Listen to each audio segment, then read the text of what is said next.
I'm Mo Rocca, and I'm excited to announce Season 4 of my podcast, Mobituaries. I've got a whole new bunch of stories to share with you about the most fascinating people and things who are no longer with us. From famous figures who died on the very same day, to the things I wish would die, like buffets. All that and much more. Listen to Mobituaries with Mo Rocca wherever you get your podcasts.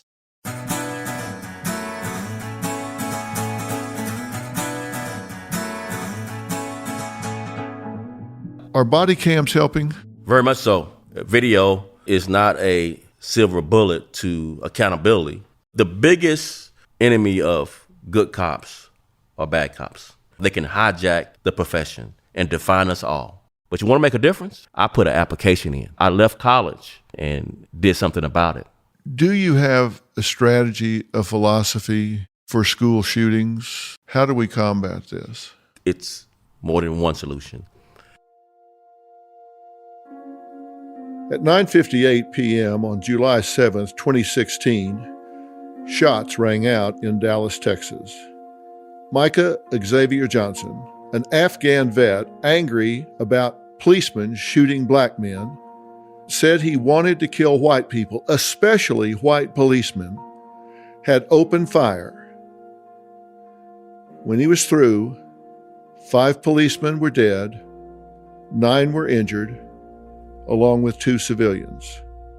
It was the deadliest act against law enforcement since 9/11. This tragic event put Dallas, Texas, and in fact, America on edge. Think about it. Ferguson had happened. And just in the days preceding, there had been events in Louisiana and Minnesota. And one man stepped up. One police chief stepped up to the mic and became America's police chief. He calmed the waters. He calmed what could have turned into one of the biggest protests, one of the biggest demonstrations of violence in America. And with a clarion voice, he said, let's not act in violence. Let's take action in a constructive way. One of the things he said is, we're taking applications at the Dallas Police Department. That man was Chief David Brown, and we're going to talk to him today. I've been so interested to do this conversation because it's such a relevant and fragilely balanced time in America with law enforcement and the relationship that law enforcement has right now with the public, with the population. Yes. You know, on our show, as I think you know, we have this series we do called Behind the Badge. In the series Behind the Badge, we've gone New York to LA and places in between where we identify different departments and officers within a department and try and humanize the men and women that are behind the badge. We try to show who they are, introduce their families, show some of the really good things that they do. And I started doing that right when Ferguson happened. Because I thought, why don't they ever show the good human side of these men and women? And I thought, I'm they. Why am I saying, why don't they do it? I got the number one platform. Why am I not doing it? So I started this program, and it has been one of the most successful programs that we've had across time. Wow. So people do want to know the information, but it doesn't seem to have gotten much better. We got damaged with some of these stories, and it doesn't seem to have got much better. Has it or has it not gotten much better? Is there still tension? There's quite a bit of tension. No, it hadn't gotten better. It seems like when you get glimpses of it where you think we're making progress, then you take 2 steps back. Every step forward, 2 steps back. It seems to be more entrenched and mirroring our politics and our, worldviews being so much in contrast. And police being on the front lines and wearing a uniform, easy to identify. And we're the only part of government that still makes house calls, if you think about it that way. So we're the face of government at the press of a button on your smartphone. So we can't avoid it as police officers. We can't pass your house when you need us. And we're extremely human, like everyone else, and flawed. So we make mistakes. And I like what you're talking about as far as it's such a complex issue. But where are the balanced stories that tell the great courage, sacrifice, bravery that happens? And then tell the bad stuff and let people figure it out, rather than inundate people with just the one-sided mistake that's awful and tragic and everyone regrets, without telling the brave story about someone who just risked their life and sacrificed everything for all of us to be safe. Are we asking too much of police officers? All the time. It is one of the biggest tragedies in government, is that we don't give enough funding for some of our social failures as it relates to funding for, say, something like mental health, or where we have flaws in our culture where, single moms are trying to do everything, and many times the kids don't have a strong father figure. And, you have to create police athletic leagues so that cops can throw a ball with a young person that doesn't have a father, create a strong relationship. Cops can't do all of those things and still, put the bad guys in jail. Is it consistent to ask officers to do policing and race relations at the same time? Can you do both at the same time? Because if you're there to enforce the law and you're supposed to be managing race relations at the same time, sometimes aren't those things at odds and mutually exclusive? Shouldn't social workers and sociologists and psychologists and politicians be doing one and police doing the other? Yes. Are we asking too much of them? Yes, and even more importantly, just one generation back, police was asked to enforce unjust laws in Jim Crow. And so politicians and people of influence who had the authority to direct police resources directed police to enforce segregation laws. And one generation removed, just 50 years ago, that was happening. And you fast forward to today, we're left with holding the bag. Everyone doesn't want to talk about race, and the police are left holding the bag and trying to figure out the complexities of racial dissension and divisiveness. Yeah, and when you're talking about one generation ago, when the police were charged with enforcing these unjust laws, that generation has raised up the current generation with the message of, these guys come in and crack heads. These guys come in and pull you off the restaurant stool. These guys come in and tell you you can't have equal rights. So they're your enemy. So the current generation has a justified chip on their shoulder. Then we send those officers in there and expect them to say, okay, we're going to smooth everything out and calm everything down. It just seems to me that we're asking too much of the men and women in uniform to do that when somebody else ought to be doing that, and you can't do that if you don't fund it. And when you have that history, the current generation looks for the flaws that maybe their grandmother or grandfather talked to them about in the 50s and 60s. So every mistake is larger than life. And we know how we can communicate much easier over social media. Everything is viral. So not only is it larger than life when you make mistakes, it's easier communicated when you make mistakes. So the negative becomes the whole. Yeah. And there's no time or room or space for positive interactions or positive discussions about what the good things and the good sacrifices that police are making. Yeah. Plus, there's no local news anymore. No, sir. Something can happen in Balch Springs.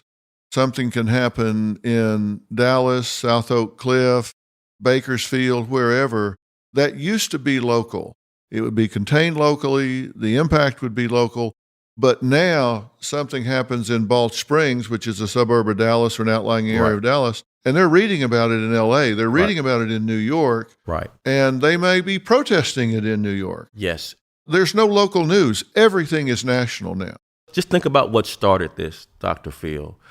Ferguson, Missouri really was the match that lit this whole movement, this idea of police are negative, racist, bad. Ferguson, Missouri Police Department is 50 officers. 50 officers. They defined a profession. There's 18,000 police departments, over 900,000 cops in this country, but a 50-officer police department defined policing. And we're still digging ourselves from what happened in Ferguson, out of what happened in Ferguson, Missouri. 50 officers. And with a department that size, I mean, let's face it, it's based on their budgets, it's based on their tax base, it's based on their budget. Their training just simply may not be what you would have in LA, Dallas, Philadelphia, Chicago, somewhere else. And I've dealt with some of the small police departments in stories that we've done on the show where they catch a murder case, they've never done a murder case. Right. And so they have no idea if there's been an abduction and a murder. They've never worked a murder case. They don't know how to preserve the crime scene. And it's not that they're incompetent. They just have never had the training on how to do those things. I agree completely with that.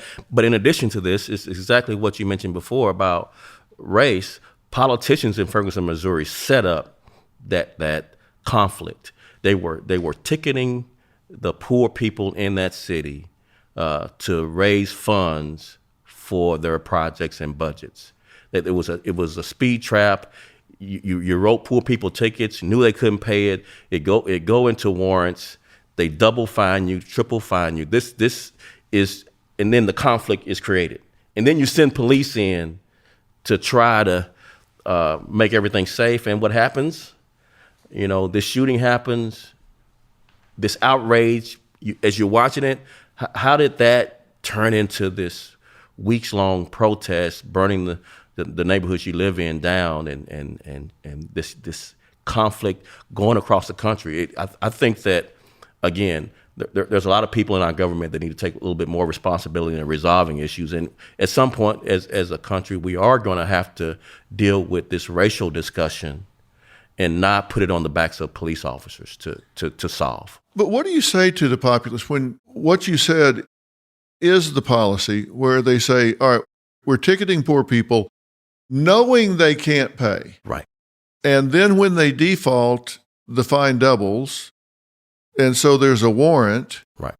And now you're triple. So you may have a $45 fine that becomes a $90 fine that now becomes $145 or $150, or it may jump up to $200, whatever it is, with the warrant and the court cost. So now somebody's going in to get them. Right. And the officer is the face of government. You think the officer made that policy. No, the officer is just enforcing the law. Somebody just hands the officer the warrant. Yes, that's right. And they have to execute the warrant just like the officer before had to execute the Jim Crow law. Yes, sir. There's some parallels here in all of this. It kind of is a Jim Crow law. Yes. On poor people. Right. More. It's much more class than it is race. The poor don't have advocates. Yeah. They can't afford a lawyer. They can't afford to defend themselves in our bureaucracies. They don't know the system. And so they're easily manipulated in some of our systems, particularly the smaller the government, but I wouldn't excuse larger governments. The current bail system has been shown to be something that, again, preys on the poor because you can't afford some of the things that are required in the court system. So, again, because officers are the face of government, we bear the burden of some of the deficiencies in our government. I've talked to some of these poor folks that are really struggling to get by. Yep. They've been caught up in this mill where they get ticketed or fined for the most ridiculous non-infraction, but I mean, it is some technical violation. At that point, there's no way out.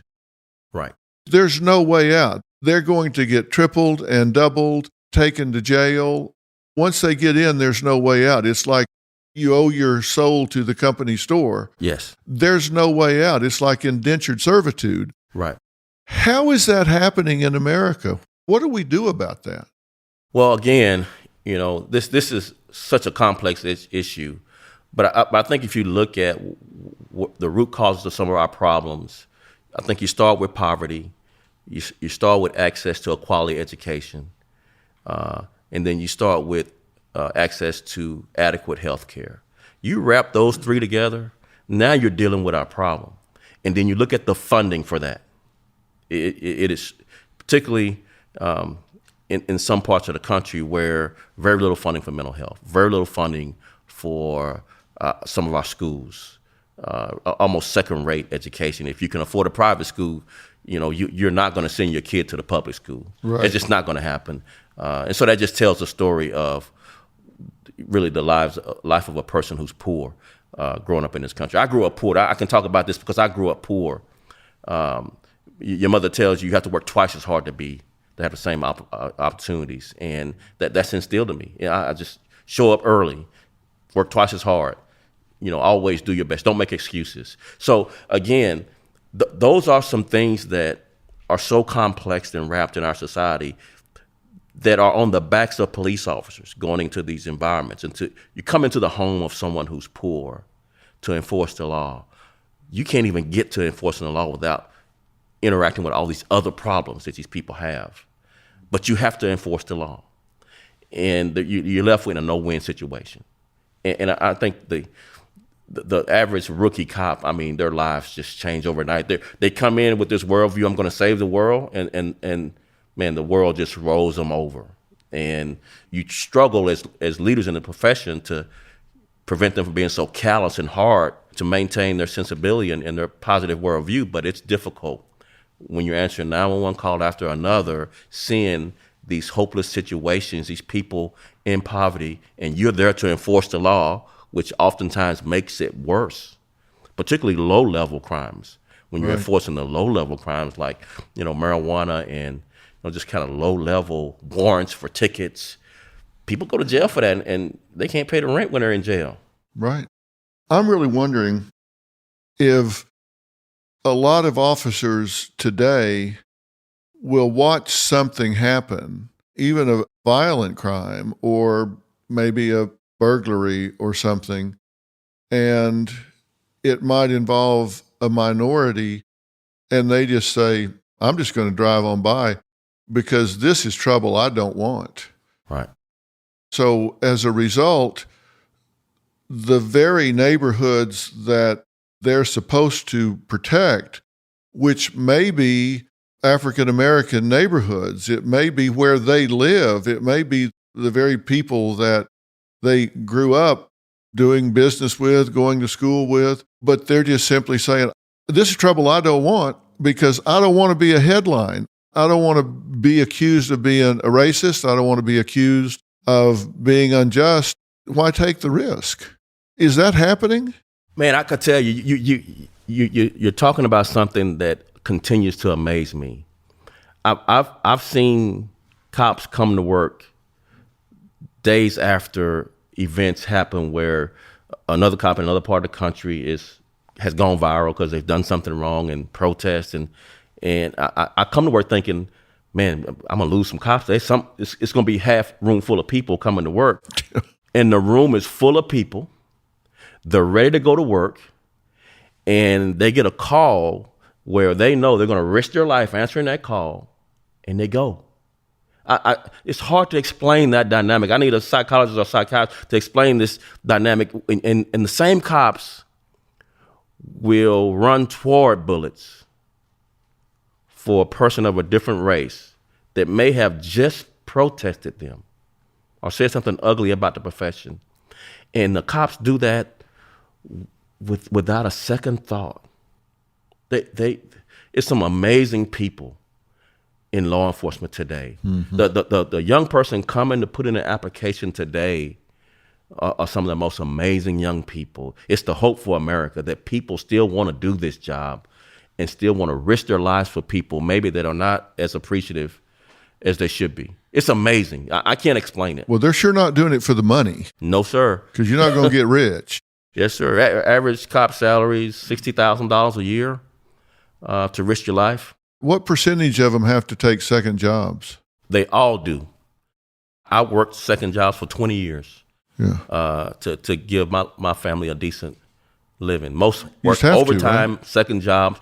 They work too many hours. That is absolutely true. They go work security or work at the mall or go work nights guarding something or Right. some other unrelated job, but Yeah, they have to funny work story. another job. We talked about your having Steve Harvey as a friend. He had a club here in Dallas when he first started Right. in comedy. I was in the parking lot working security at his club Is that right? when I was a rookie cop. Yeah. And afterwards, I would go in and, man, I said, man, you're going to be famous one day when I was a rookie cop back in the 80s.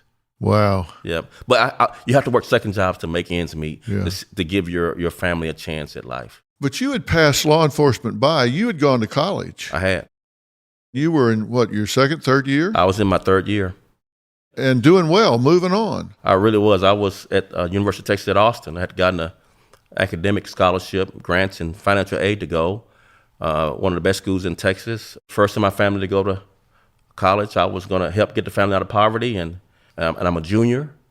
I'm doing well. I'm loving it. But when spring break, you go back home. I go back to my poor neighborhood, and I noticed that all the kids were acting different, hooked on crack. It's the beginnings of the crack cocaine epidemic. All my friends that didn't go to school like I had, and they experimented with crack cocaine. So crack back was in taken over 1982, then. 83, So 1980. this was 82 and 83? Yes, sir. Mhm. All right. So your friends, you were seeing them on the street corners. Yep. So you're doing well. You got a ride. You're paid through your degree. Yes, sir. And your family expects you to do that. And you did what? What did you say? Come home and tell my mom and dad I want to be a police officer to help clean up the neighborhood from the crime and drugs that had just, in my opinion, had just started. The neighborhood wasn't like that earlier. Crack cocaine had a different effect on the neighborhood than any other drug, that not like marijuana, not like other drugs. Crack really made it much more violent. And my mom and dad Did they ask you if you were on crack? Yeah. They were so disappointed, especially my father was so disappointed. Thought it was the wrong thing. Had that 1950s worldview of policing. Right. Mistreating them. My mom was born in 1940. My dad was born in 1939. So as teenagers, it was separate but equal, and the police enforced that. Back of the bus, not at the lunch counter, all that. So they had the most negative view of police, and asked me why you want to be a part of that. And I'm 20 years old when I'm talking to them about. So I want to say to the world, I tell them I can change all that.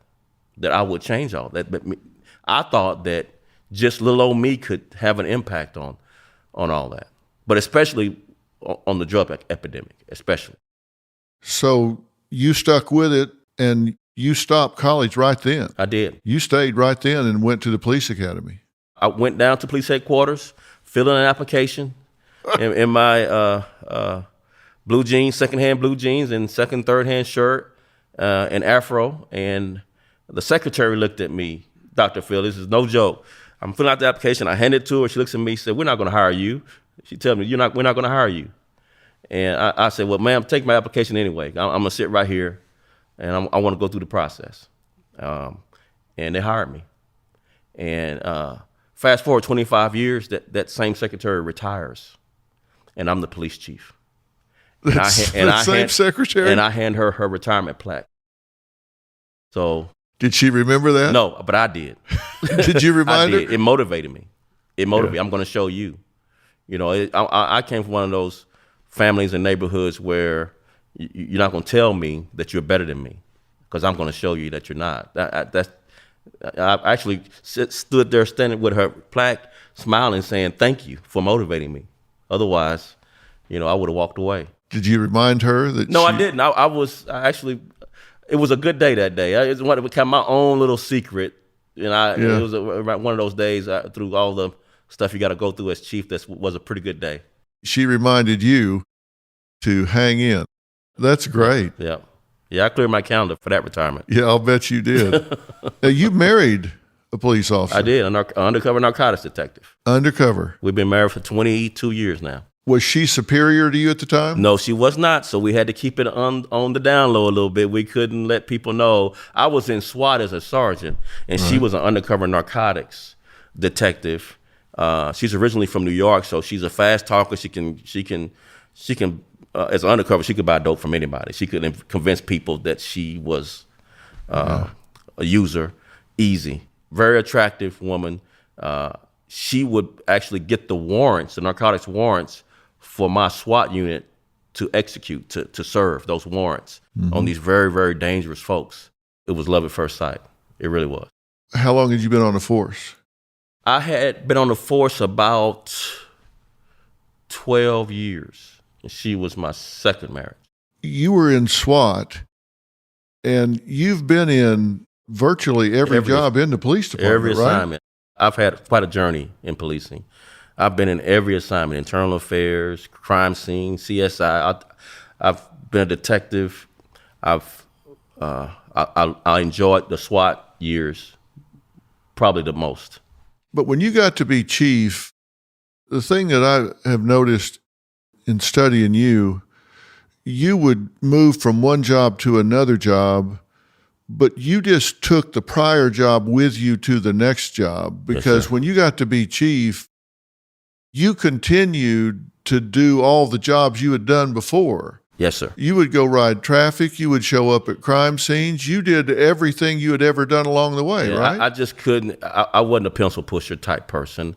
I wasn't a paper pusher. I wasn't an administrative guy. That was not why I wanted to come into the profession. What I brought with me is my neighborhood.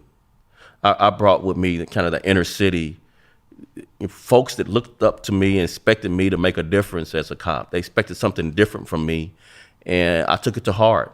And so I couldn't let go of my experiences.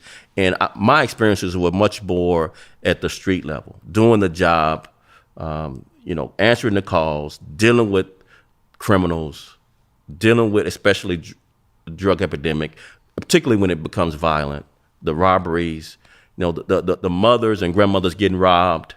That was my thing. That made me restless, that we would do everything possible to make sure that particularly the neighborhoods that needed it the most had the best protection. When you went through the academy, were you treated differently? I have a different take on this idea of racism, how people treat you. Hey, it's Donna from Daily Dose of Donna. Every weekday afternoon on the Daily Dose of Donna podcast, I cover all of the reality TV and celeb gossip and breaking news. I'm a former TV casting director. My husband works in reality TV, and I live for the housewives, the sister wives, the Southern Charmers, and the summer housers. And let's be honest, all of the drama. I'll give you a day's worth of celebrity and reality news weekday afternoons in just under an hour. New episodes of Daily Dose of Donna post weekday afternoons and are now available in video on Spotify. Subscribe to Daily Dose of Donna, that's DANA, on your podcast app. I'm Katie Maloney, I'm 37, a divorcee, and I'm out here falling in love every day with myself. And I'm Dana Cathan, 33, former needy mess, and delusional Leo, but I've never been happier. Never been happier. You know that. Good. The foundation of this podcast is for people who want to live their life unapologetically. It's a safe space for anyone who's going through a transition in their life or just dealing with the regular bullshit. It's a religion. We're not saying that we're looking to start a coven, but that might be why we started but this we're podcast. not saying that. Join our cult. Community. The coven. Religion. Okay, let's just stick with community. Listen to the podcast. Listen to the podcast. So I'm a little bit, some people will call me arrogant in a way if you didn't know me. That I'm very comfortable in my own skin. I don't care what people think. So I have never let someone treat me different, ever. So if someone says the N-word, that's not gonna be a problem for me, because I got a whole lot of other words for you, and you will regret you ever said the N-word to me. Yeah. And that don't mean we can't be friends. I'm going to respect you as long as you respect me. I can never play the victim. It's just not a part of my personality. I'm always firm, but I'm looking for a friend. I'm looking for an advocate, because the way I saw the job was you just can't do it alone. It's easier to make friends than it would be to make enemies. And the more friends you have, the easier the job is. And even if you say or do something that may come across as racist, I'm going to call you out on it, and we're going to move on. I'm not going to let that be the end of a friendship or a potential friendship just because you weren't raised right and how to treat me. So you're going to bite him back, but then you're going to be friends after that? Or you're going to at least give him a chance? Yep. I've had people I've promoted who used the N-word around me. When I was younger, I promoted him, one guy to lieutenant. I remember when he did it. I was in a group. I was the only black. It was a bunch of white guys, and we were talking about what we were going to do, and he just blurted out, "We're going to go down there and arrest all of them." I said, "Hold up." And we had it out right there. Wait a minute. We had it out right there. I said, "That's where I'm from. I was born and raised there, and we're not the N-word. Now let's go to work." That's because, again, because he wasn't raised on how to treat me, I can't cast him and throw him in the trash. And he's not going anywhere. I'd rather persuade him to respect me, and maybe the next black person he runs into, he'll know not to call them the N-word. That I'll remind him, hey, this is how you treat people, and we don't deserve to be treated like that. Did he respond? Yes. And we became friends later. Yeah. Again, I promoted him. Yeah. And he wasn't, in my opinion, he hadn't been raised right. And I helped him out a little bit. Yeah. What was your first year like? As your rookie cop, what was your first year like? Man, it was fun. They accidentally put me in my old neighborhood. You're not supposed to be assigned to where you live if you grew up in the city. You're supposed to be assigned to a different part of time because of, conflicts of interest, potentially. But for whatever reason, they didn't read my address right on my application, and I was in my old neighborhood. I knew everyone. Really? Knew the good folks. I never bought a meal. I had dinner. Every night I had dinner at somebody's house. I felt at home. I felt it was a sense of accomplishment. It's what I came into the profession to do, and I was able to put a lot of folks in jail that need to go. Yeah. And I was able to change the way people looked at police in a very small way. So you knew from the inside out who the bad guys were. Oh, yeah. Yeah. There's some people I put in jail, their mothers say, "Thank you so much." They sick, this son hooked on drugs, stealing from his own mom, and she couldn't handle him physically. Try to kick him out of the house. He come back. They need your help. And jail, for some people, is like the rock bottom last resort thing that happens to you. It is not a life sentence for the most part, but some of these mothers can't do anything else with some of these kids, and they need police to put some handcuffs on them and take them away. You told me a story I'll never forget. You said you answered a burglary call your first year, and a friend came out the front door carrying some stuff, right? Yes, sir. And I called his name. I hadn't even gotten out of the car yet. I forget his name, but I called his name and said, "Hey." He looked at me. He said, "Brown." We had run track together. And he was hooked on drugs, but he recognized me. He was stealing for the fact. And I said, "Hey, man, put that down." He gets down into a track running stand, Dr. Phil. He said, "Let me see if you still got it, Brown." He takes off in a full sprint. And I'm looking like, can you believe this? A lot of cursing. But I take off running. We run for like a football field, 300 yards or so. And I catch him, handcuff him. He's laughing the whole time. I said, "Man, are you crazy?" He said, "Man, you still got it, don't you?" I said, "I'm done." Oh, man. I said, nobody believe this story. But yeah, that was one of my first So you put him arrests. in jail. Put him in jail for burglary. Yeah. Yep. But he was laughing the whole time. He had been a good kid, made some bad choices. That's one of the reasons you dropped out of college and did what you did, right? It was. I had a very fulfilling career. Not just putting people in jail. Much of my career was interacting with people in a respectful way. You think that's a small thing. No. But showing people respect is a big thing. Yeah. Particularly in some neighborhoods. They don't get treated with respect. No, of course not. Yeah, so that's a lot of currency you build with people. That was much of what I brought to the profession. Your career was not without loss either. Oh, no. I've had tragedies professionally and personally during my 33 years as a cop. I've run the gamut. I've got a sense of understanding for grief and pain like no other. I mean, but for my Christian faith, I wouldn't have been able to hold it together with some of the things, not only that I've seen happen to people, but what's also happened to me. Now, you became chief in 2010, Yes. right? Yes, in 2010. And you had just been in that job for weeks when you lost your son. Yes. My son was 27 years old, living on his own, and he had been experiencing, I'm finding this out after the fact, experiencing bipolar, schizophrenic adult onset behavior, Right. hearing voices. He and his girlfriend had tried to get help. He didn't like the medication.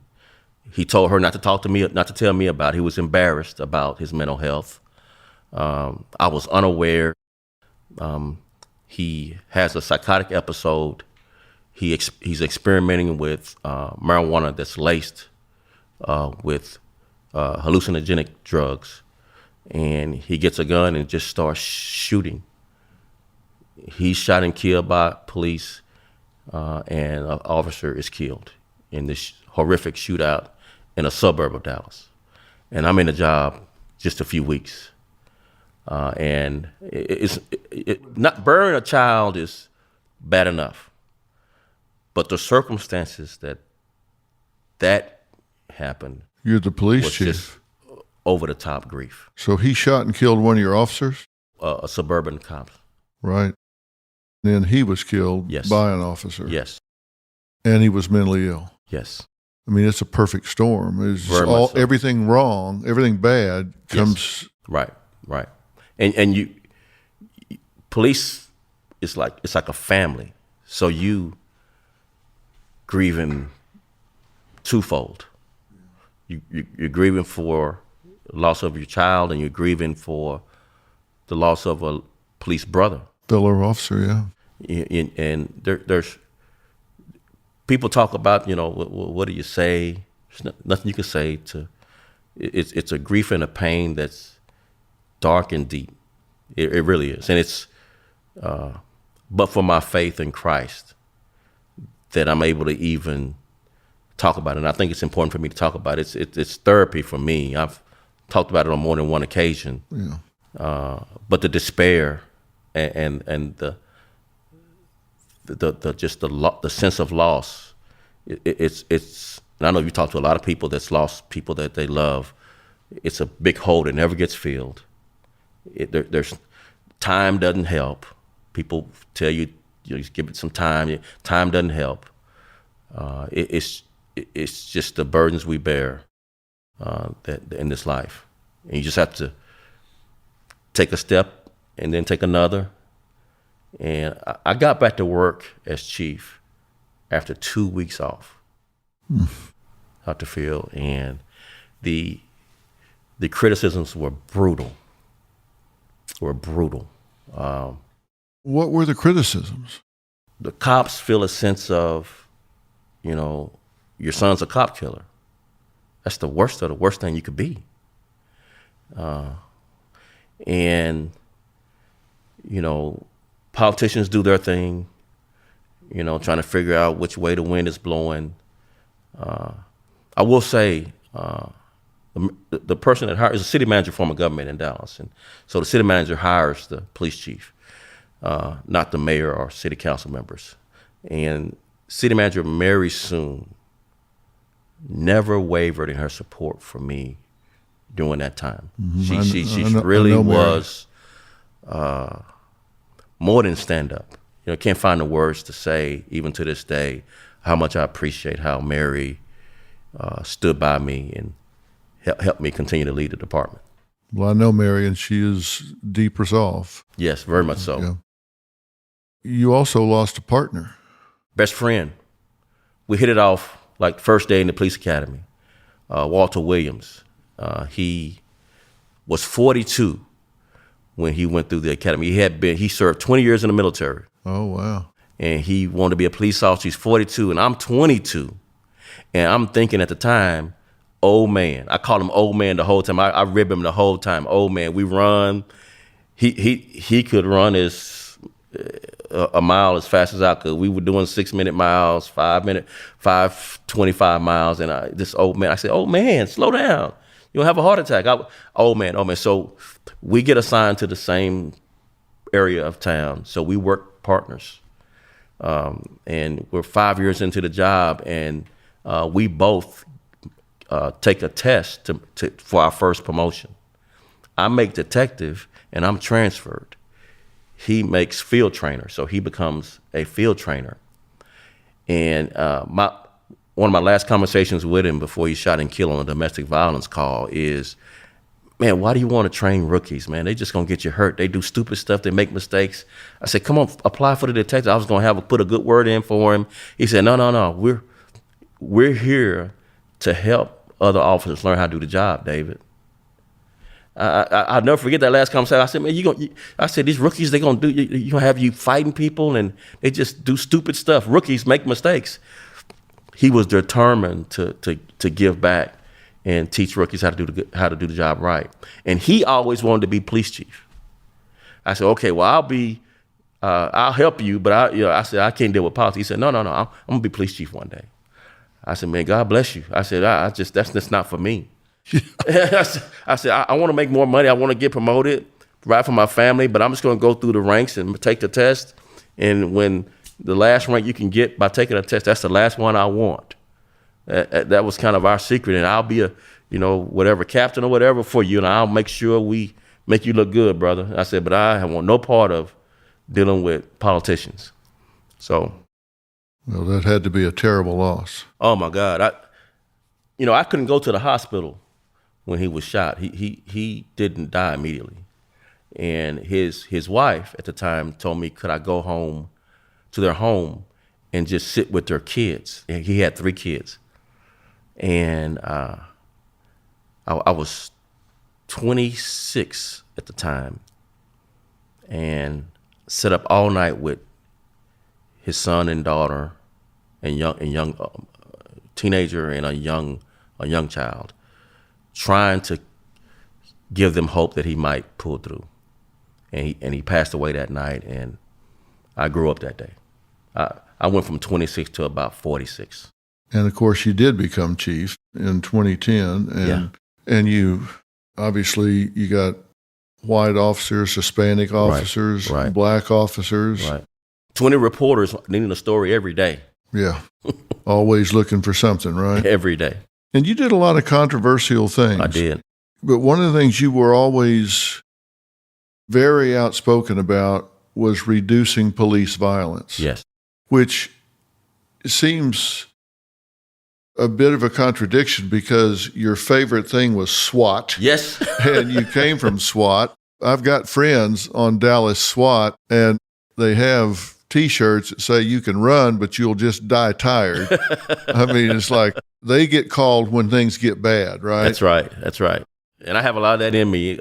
At the same time, it's in contrast to this is a profession, and people in this city expect us to protect them.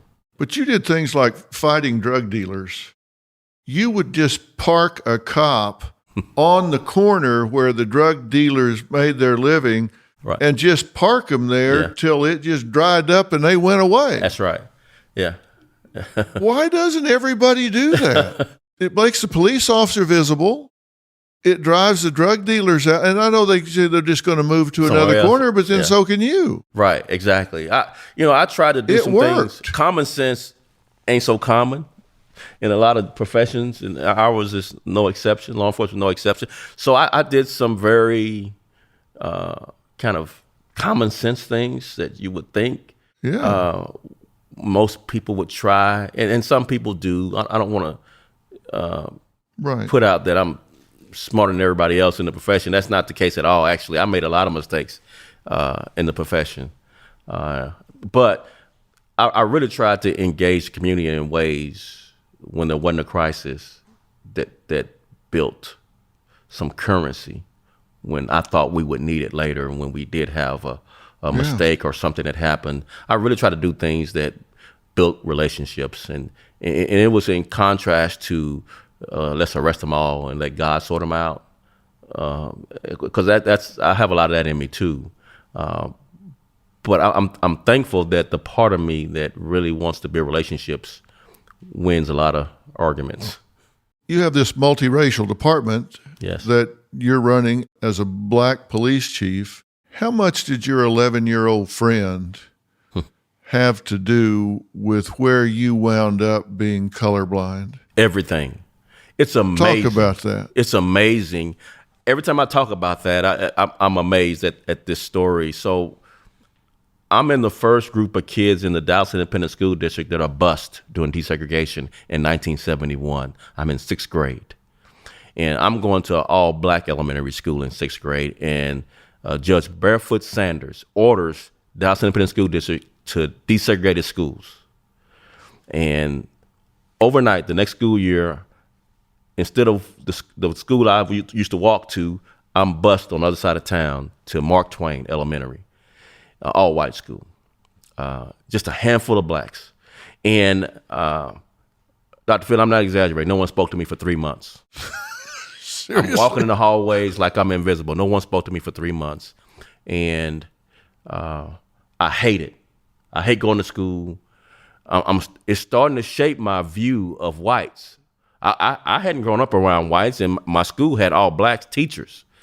So this is my experience for 3 months, that no one's speaking to me. I raised my hand to answer a question. The teacher never calls on me. None of the white kids speak to me. And one day I'm walking out of the school to get on the bus to go home. The most popular white kid in school, his name is Mike Schillenberg, says, "Hey, David, you want to come to my house for dinner?" Just out of the blue. Knew my name. First person that spoke to me. I stop, the bus takes off, I turn around, and let me try to describe Mike Schillenberg. Mike Schillenberg is a 6th grade, 11-year-old Brad Pitt looking guy. I mean, all the guys look up to him in 6th grade, and all the girls love Mike Schillenberg. Popular, good looking, blonde hair, blue eye. I mean, just picture perfect. And I turned and I said, yeah. Who's going to turn down Brad Pitt for dinner? So, I'm going, And so, load me up. Huh? yeah, let's go. And we walk, and I'm walking with it, and I'm thinking, first thing I'm thinking is, at 11-year-old, man, white people sure eat dinner early. Because it's like 3 o'clock, and my mom ain't going to cook till 7. So that's the first thing, is that dinner going to be ready when you get home, Mike. And we walk in. His mother calls him to the kitchen. He hadn't told her he was going to invite me over for dinner. And they're going back and forth, whispering in the kitchen about this. And I'm sitting on the plastic furniture. You know how they wrap the furniture in plastic in the 70s. And I'm thinking, man, I'm about to get uninvited to dinner. I'm feeling like Sidney Poitier, but I'm trying to walk out the front door. I said, man, I'm not going to get embarrassed and get kicked out of the house. So, but before I got to the door, his mom comes out with 2 pot pies.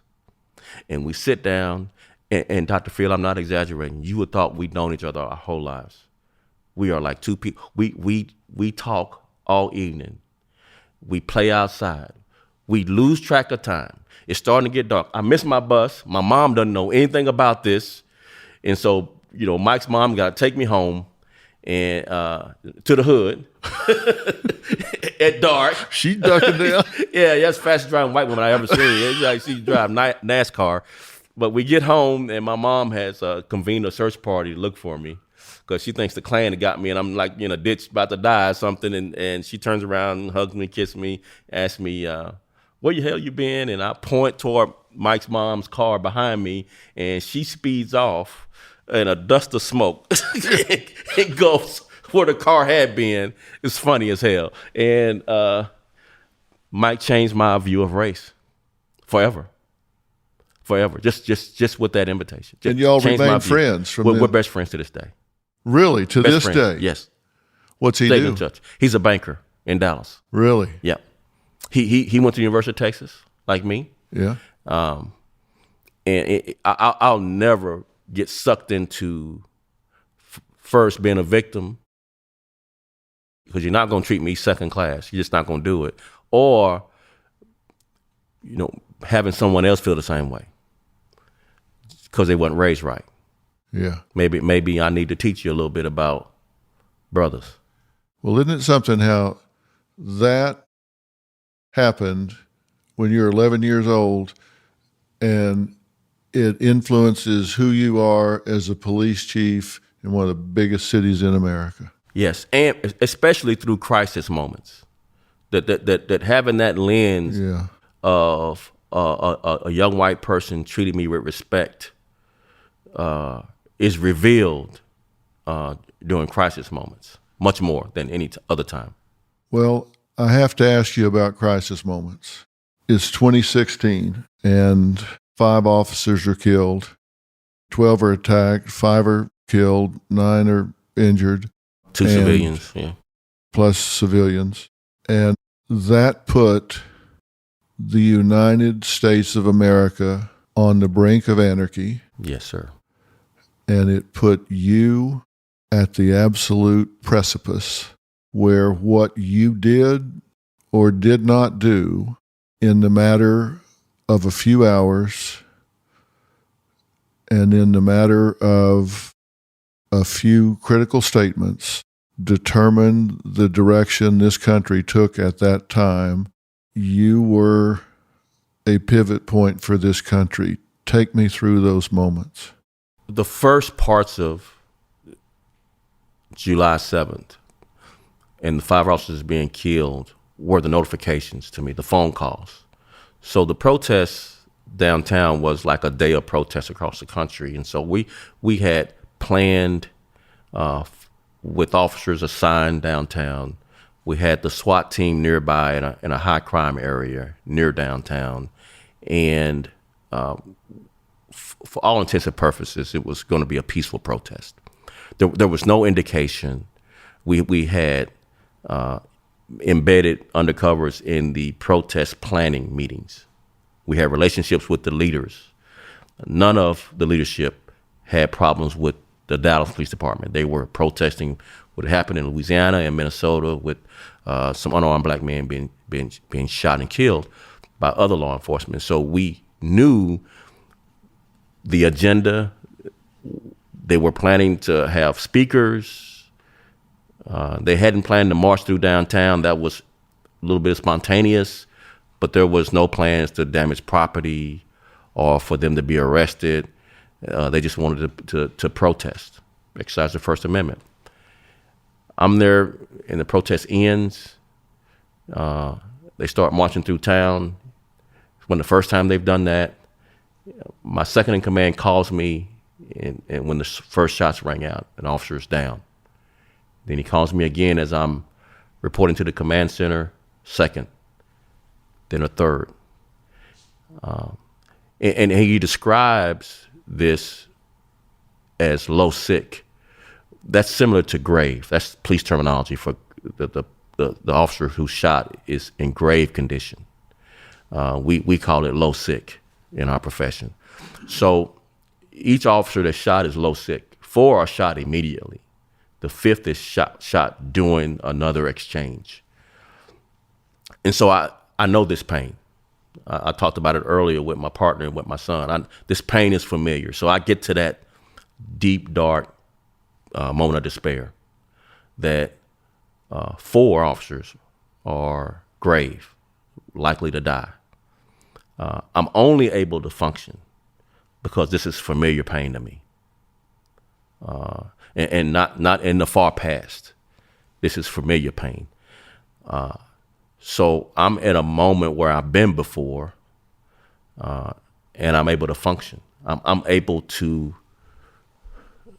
pull it together to do right by the city, by these families, and by the profession.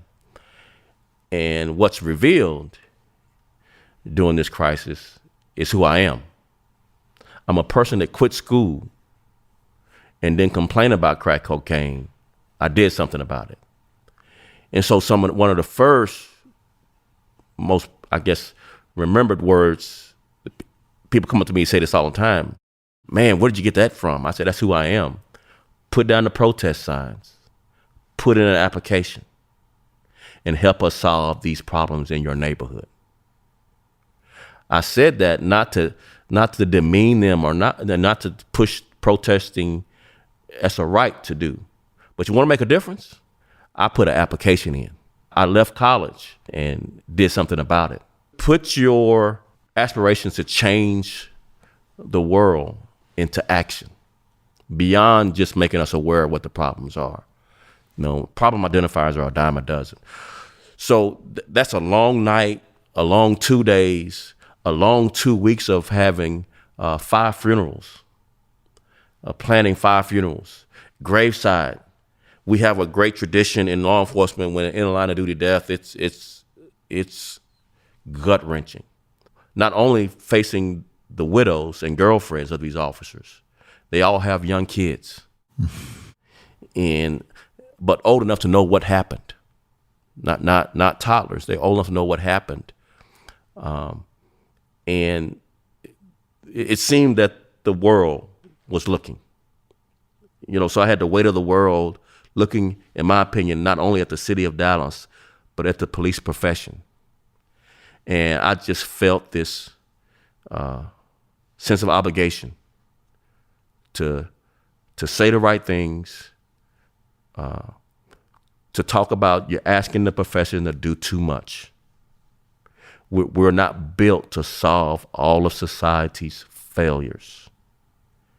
Our prisons are the largest mental health providers in this country.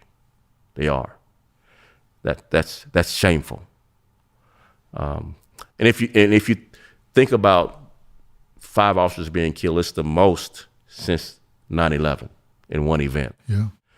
So it's no small thing, particularly in Dallas. We lost a president in the city. Right. So Dallas itself has some history. So myself and Mayor Mike Rollins had to get it right. And again, during all the interviews and all the things you saw on television, that whole time I'm planning to use C4 to blow this guy up. The whole time I'm planning to do that. And they're putting the plans together. They're making the suggestions on how it happens. It's the first time in American policing that C4 explosives are being used as a deadly weapon, weaponized the bomb robot. That's never been done. We're making police history in this, but it's risky. It's career ending. Legally, you could be prosecuted if you don't do this right, because we're not judge and jury. So you have to have the right legal grounds to do this. And so while I'm on display to the world, I'm planning to do something that's never been done in law enforcement, and it goes off successfully. But you did it. You ended that crisis without another police officer stepping into the line of fire. That's exactly right. That's why you did it. That's the only way I did it. I watched this happening, and I said to Robin, this is happening without another police officer stepping into the line of fire, because this man's behind a corner of a building. There's no access to him. And it's a long hallway, Dr. Phil. It's a long hallway, which means you're going to be exposed for a long time. Yeah, there's no way. You can't rush him. Can't rush him. And people talk about shields and stun devices. That's a person bringing that up, never been shot at. Yeah. And I've been shot at. You get shot at, you won't even suggest walking down that hallway for anybody. I said that to her too. The people were criticizing this. I said, the critics have never been shot at. Right. The critics have never been behind a shield rushing somebody with a high-powered rifle. Right. But because being behind a shield when bullets are bouncing off of it. Yeah. That looks good in the movies. Only in the movies. Yeah. Because your legs are exposed, your elbows are exposed. Somebody got to flank the shield with a gun and expose half their body. I've done that. I've done all that. I brought that job with me from SWAT. I knew that wasn't a good option to use. Yeah. This was the only option. I thought it was brilliant. And I would do it again. I thought it was brilliant. I would. Given the same circumstances, I would do it again. Yeah. And it worked. Thank God it worked. Yes, sir. He was neutralized. Nice way of saying killed. Right. But no other officer was put in jeopardy. Right. And we can get another robot. Yes, sir. Yeah. But again, it's a tough, thankless job. But a cop came to work tonight, regardless of those circumstances, and is willing to risk their life. That's the amazing thing about this country. It is amazing. Do you have a strategy, a philosophy for school shootings? Should there be armed guards at the schools? Should the teachers be armed? What is the solution? How do we combat this? I've been discussing this with a couple of independent school district police chiefs recently. So I got a lot of information about this. It's multifaceted solution, more than one solution. Number one, our schools need to have a different structure. And what I mean by that, we need to put the money into bulletproof glass for our classrooms. including the doors, and make those safe rooms that you just can't shoot through. We need to have limited access to our schools. Our schools have 20, 30 doors where you can come off the street and walk in anywhere. Need to have limited access to our schools. We need to have a system to communicate to the staff when we have an incident. In many of our school shootings, one area of the school didn't even know what was happening compared to the other side of the school. The old intercom system just is not 21st century solution to this complex problem. When we had the intercom system, they never would have imagined school shootings when that was created. Next is a touchy subject, but I've mentioned it before. We need to be able to, through primary care for our young people, identify mental health and have access to quality mental health for our young people. Not that mental health equals school shooting. That's not what I'm saying. I'm saying early identification can lead to mitigating it evolving to a violent circumstance. That's what I mean.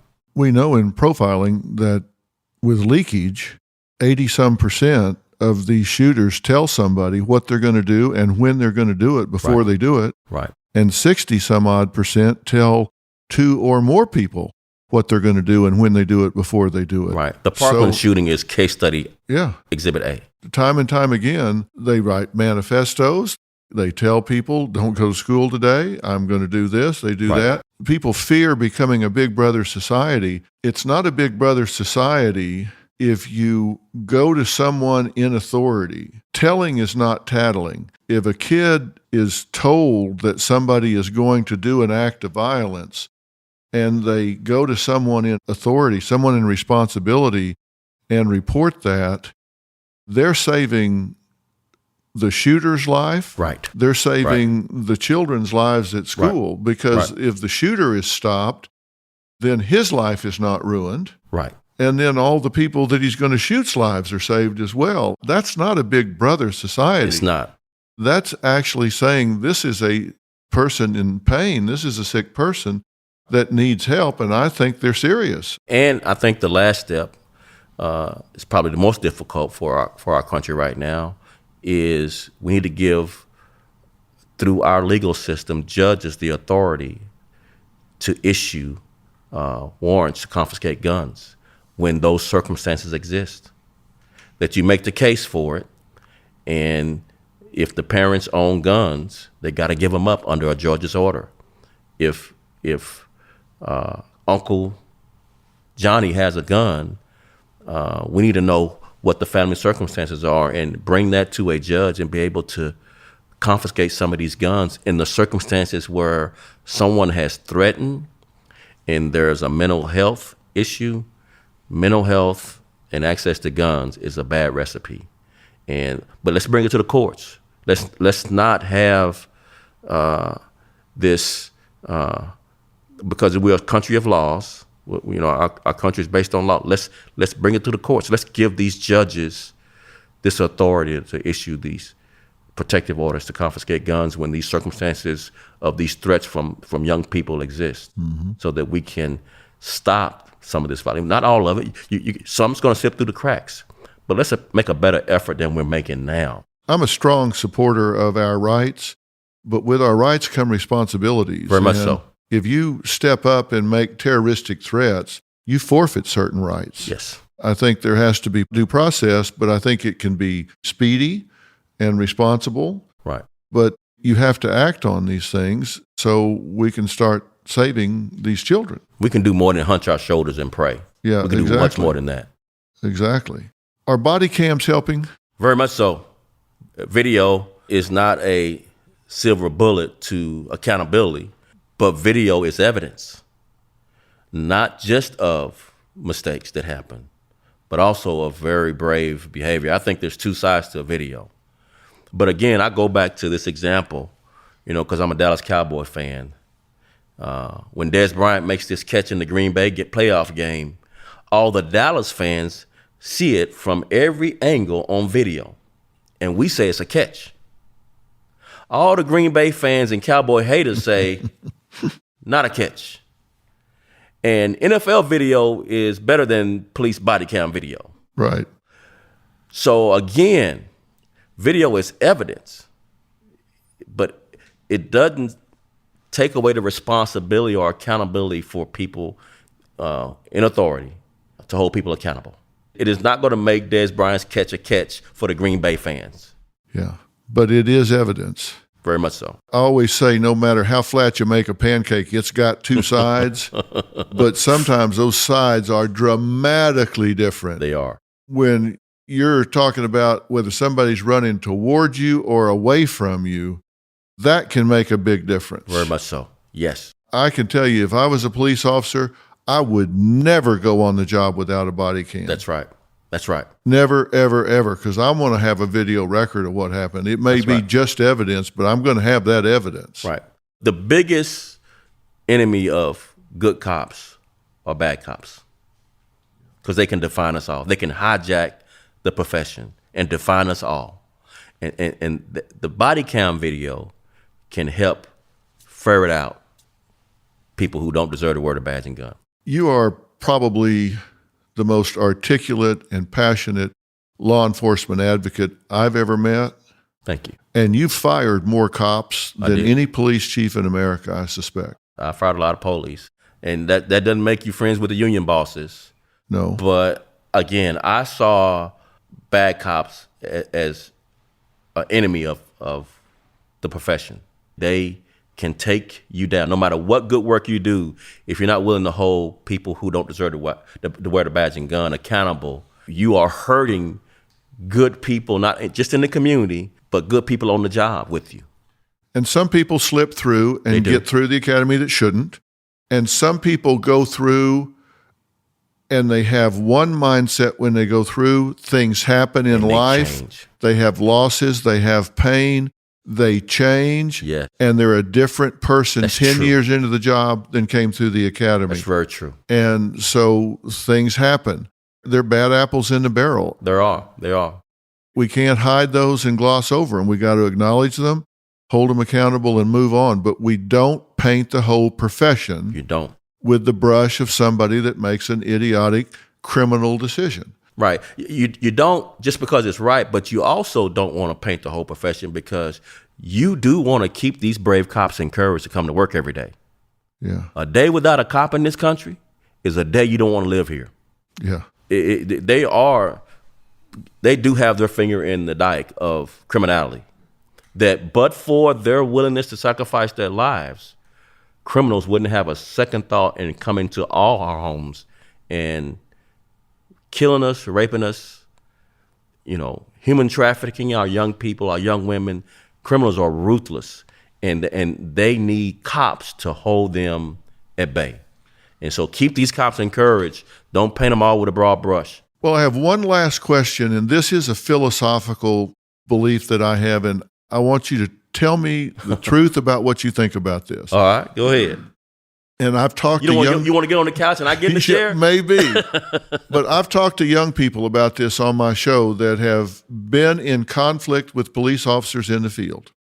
And I have said to them that it is my philosophy that we absolutely must have the position that you respect the badge in the field. If you think he's wrong, if you think she's wrong, and she's wearing the badge, you do what he or she says. If you don't respect the authority of the badge in the field, then we've got chaos. If you have an issue, take it up with the court. Right. Don't take it up with the officer in the field. If the officer says, turn around and spread them, I'm taking you to jail, and you think that's unfair and it's unjust, take it up with the court. File a complaint against the officer. Hold them accountable. Get them fired. Sue the department. Do whatever you want. But you have to respect that officer's authority in the field, because if you don't, we have chaos. You're exactly right. Not only that should be enough. That's the right explanation. Black parents have this explanation to their kids because they're worried about them getting shot and killed. So this is the talk that black parents have. The talk. Keep your hands on the steering wheel. Say yes, sir, no, sir. Don't litigate your case on the side of a road with a police officer. That is not a courtroom. I just want you to come home. Don't ever fight the police. The police have to win every fight. Every fight. Because if an officer loses a fight, they lose their gun. If they lose their gun, they lose their life. So when you throw a punch at an officer, the officer is thinking, you're about to take my gun if you win this fight. So that an officer is fighting for their life in every fight. You may be fighting to get away or fighting because your manhood got bruised. That cop is fighting as if you're going to take his gun if he loses the fight. Right. So it is a deadly force fight. So don't let it escalate to that. And then sue the department. File a complaint. Build your case. Exercise your First Amendment right if you want to protest at police headquarters every day until the complaint is heard. But don't get to the point where you're arguing with that cop on the side of the road. It escalates to a punch being thrown, and now you're in a deadly force confrontation with a cop. And it would be chaos if we all got to the point where we were on the side of the road with cops litigating our case. It would be chaos in this country. We're a nation of laws. I understand why black parents say that loud and say it long to their children, but I've said it to mine as well. I want you to come home. Argue your case before the judge. Yes. Don't argue your case with the officer. Yes. Because, frankly, they're not equipped to deal with it anyway. Nope. They got the badge. They're going to win this round. They may lose the next one badly, but they're going to win this one. Yep. Give them this one. Right. And the way to get cops that don't respect you or that violate the law, the best way to get them is to file complaints, because if they're a bad cop, they have other complaints. Yeah. And it gives the police chief ammunition to fire him. So by litigating it and getting into a fight or whatever it happens on the side of the road, you're actually defeating the way to get the cop out of the profession. You're giving the cop the opportunity to say you resisted arrest. Don't play into a bad cop's hand by allowing him to say you resisted arrest. Well, Chief, July 6th of 2016, you were a Dallas police chief. July 7th, 2016, you became America's police chief. Thank you so much. We appreciate you, and we always will. That was a turning point in our country, and you stepped up, and we appreciate you. Thank you so much, Dr. Field. If you would like to watch the video of this entire interview, please go to Dr. Phil's YouTube channel and subscribe. It's free, and you will find this interview and a whole lot more.